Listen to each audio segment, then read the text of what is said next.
So hello everyone, this side Vaishali and मैं आज आप लोगों के लिए वीडियो लेके आई हूँ जिसमें मैं एक्सप्लोर करने वाली हूँ एनक्लेक्स का syllabus. So let's start the video. So basically आपके सामने कुछ ऑप्शन है, देख सकते हो आप। न्यूबॉर्न केयर आपका जो सिलेबस है एनक्लेक्स का, उसमें जो सबसे नंबर 1 पर आप टॉपिक ले सकते हैं, कवर करना पड़ेगा आपको, दैट इज न्यूबॉर्न केयर, जिसमें आपको न्यूबॉर्न केयर के बारे में पढ़ना पड़ेगा, हेल्दी न्यूबॉर्न के बारे में पढ़ना पड़ेगा एंड हाई रिस्क न्यूबॉर्न के बारे में भी आपको डिस्कस करना है। इसके अलावा आपको ग्रोथ और डेवलपमेंट को भी कवर करना पड़ेगा। ओके, सो गाइस मैं थोड़ा सा जूम कर देती हूँ आप लोगों के लिए ताकि आप इजीली देख सके। तो यहाँ पे आप देख सकते हो newborn, healthy newborn, high risk newborn, growth and development, आपको इस सारे के सारे टॉपिक्स को कवर करना है। नेक्स्ट हमारे पास आ जाता है ethical practices and leadership. Okay guys, so आप देख सकते हैं कि आपको इथिक प्रैक्टिस जो है और लीडरशिप, आपको ये टॉपिक भी कवर करना है। ओके, जिसमें आप पढ़ोगे इथिक्स क्या है, what kind of rules and regulation we should follow, टॉट क्या होते हैं, आप यूज करने से क्या हो सकता है। तो इस टाइप के जो टर्मिनोलॉजीज हैं वो आप इथिक्स वाले चैप्टर में पढ़ते हैं। इसके अलावा आप लोग देख सकते हो ethical and legal nursing practices भी आपको पढ़ने पड़ते हैं। Okay, you can see ethical legal nursing practices. Then after जो नेक्स्ट हमारे पास स्लाइड आती है that is fluid electrolyte imbalance. तो अगला जो आपका टॉपिक है जो आपको कवर करना है that is basically your fluid and electrolyte imbalance. Alright guys, इसमें दो टॉपिक्स है हमारे पास, fluid electrolyte imbalance and electrolyte imbalance.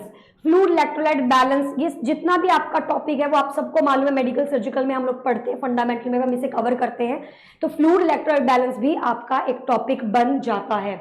इसके बाद आप लोगों को पढ़ना है medication safety. It is all about your pharma, आपको इसे कवर करना है, जिसमें drug calculation, dosage calculation, medication errors, drug class, therapeutic drug level, known your drugs, आपको सारा का सारा कवर करना है। अगर आप इन टॉपिक्स को कवर कर लेते तो आपका जो फार्मा है वो काफी हद तक कवर हो जाएगा। इसके अलावा आप लोगों को जो है वो कवर करना है हेमाटोलॉजिकल डिसऑर्डर्स। ओके, सो हेमाटोलॉजिकल डिसऑर्डर्स और ऑन्कोलॉजिकल डिसऑर्डर्स में क्या क्या आएगा, haematological oncological disorders, pain management, blood transfusion, haematological disorders, oncology basics, oncology disorders, oncological medication and pain management. So guys आपको ये टॉपिक कवर करने हैं अगर आप एनक्लेक्स की प्रिपरेशन कर रहे हो तो। नेक्स्ट जो हमारे पास स्लाइड आ जाती है दैट इज गायनी। आपको मालूम है गायनी के अंदर हमने डिफरेंट पार्ट्स में हम लोग पढ़ते हैं। पहले हम लोग ovulation, menstruation cycle, then after we discuss about the physiological changes, उसके बाद हम लोग लेबर के बारे में पढ़ते हैं, लेबोरेटरी टेस्ट के बारे में पढ़ते हैं, ऑब्स्टेट्रिकल ग्रिप्स हो गए, ऑब्स्टेट्रिकल प्रोसीजर्स हो गए।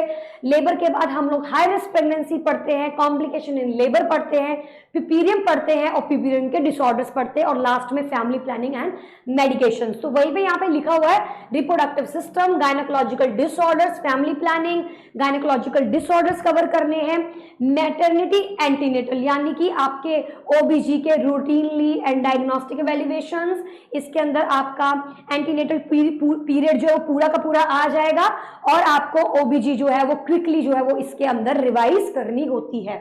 नेक्स्ट हमारे पास जो सिलेबस आता है दैट इज मेडिकल सर्जिकल, जिसमें आपका रेस्पिरेटरी सिस्टम जो है वो चैप्टर रहता है। आपको जो रेस्पिरेटरी सिस्टम है वो कवर करना पड़ता है। इसमें आपके जितने भी रेस्पिरेटरी के बेसिक्स हो गए, आपके एबीजी एनालिसिस आपको करना आना चाहिए, रेस्पिरेटरी थेरेपेटिक प्रोसीजर्स आपको पता होने चाहिए, respiratory disorders, paediatric respiratory disorder and respiratory system medications. तो ये आपका एनक्लेक्स का सिलेबस आ जाता है। नेक्स्ट आपको पढ़ना पड़ता है पेरी ऑपरेटिव केयर, जिसमें आपको positioning client, perioperative clients, perioperative workplace form, ये सब आपको मालूम होना चाहिए है। Perioperative care and positioning of the client जो है, इन सब के बारे में आपको जानकारी होनी चाहिए है।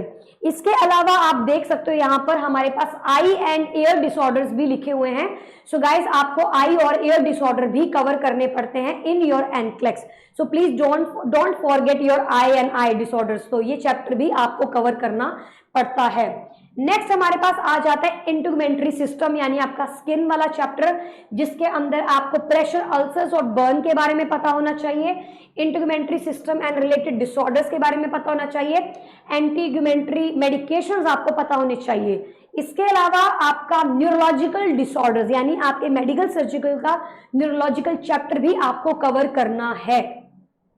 देन आफ्टर सिलेबस में हमारे पास मस्कुलोस्केलेटल सिस्टम आ जाता है, मेडिकल सर्जिकल का पूरा, और आपका मस्कुलोस्केलेटल सिस्टम के अंदर बेसिक्स आ जाते हैं, असिस्टिव डिवाइसेस आ जाते हैं, फ्रैक्चर आ जाता है, मस्कुलोस्केलेटल डिसऑर्डर्स आ जाते हैं, मस्कुलोस्केलेटल सिस्टम मेडिकेशंस आ जाती हैं।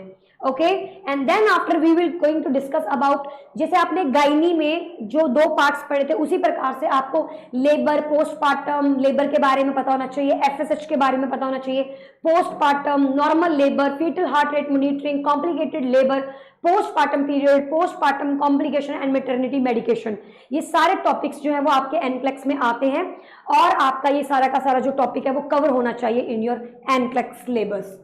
Then after we have care of tubes, आपको ट्यूब के केयर के बारे में पता होना चाहिए। कल्चरल डाइवर्सिटी, बहुत लोगों को जानकारी नहीं है इसके बारे में।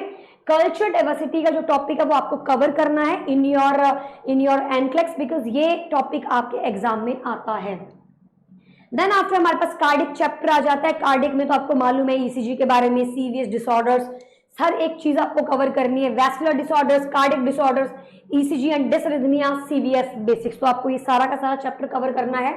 इसके बाद आपका गैस्ट्रोइंटेस्टाइनल सिस्टम आ जाता है, जिसमें आप कवर करोगे gastrointestinal problems, paediatric GI conditions, gastrointestinal basics, gastrointestinal disorders, gastrointestinal paediatric disorders, gastrointestinal medications and your GI drugs. तो आप इस चैप्टर के अंदर ये सारा का सारा डाटा कवर करोगे। देन आफ्टर हमारे पास आता है infection control and communication diseases, इसे भी आपने जो है वो कवर करना है। लीडरशिप और मैनेजमेंट भी आपको कवर करना है। Infection control and communication diseases आपको पता होने चाहिए है। डिसीजेस स्पेसिफिक आइसोलेशन प्रिकॉशन, कौन से डिसीजेस में आइसोलेशन प्रिकॉशन हमें लेना होता है वो भी कवर करना है। Infection control, communicable disease and you should know about antibiotics, so वो भी यहाँ पे कवर हो जाएगा।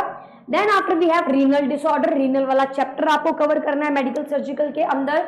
And then after immunological disorders आपको कवर करने, इम्यून सिस्टम से रिलेटेड जितने भी डिसऑर्डर्स हैं वो सब आपको कवर करने हैं। और आपको वैक्सीनेशन शेड्यूल भी आना चाहिए जो कि WHO के द्वारा हुआ होना चाहिए है। इसके अलावा आपको मेंटल हेल्थ डिसऑर्डर्स भी कवर करने, you can see the mental health disorders, okay, because आपका साइकेट्री भी एनक्लेक्स के अंदर इंक्लूडेड है, उसमें भी आपको पढ़ना पड़ता है। इसके अलावा आपको मेडिकल सर्जिकल का एंडोक्राइन सिस्टम भी ध्यान से करना है, जिसमें आप लोग diabetes mellitus, endocrine disorders, endocrine medications, ये सब कुछ जो है वो कवर करेंगे। And that's all guys, I hope आप लोगों को काफी अच्छे से क्लैरिटी मिल चुकी है।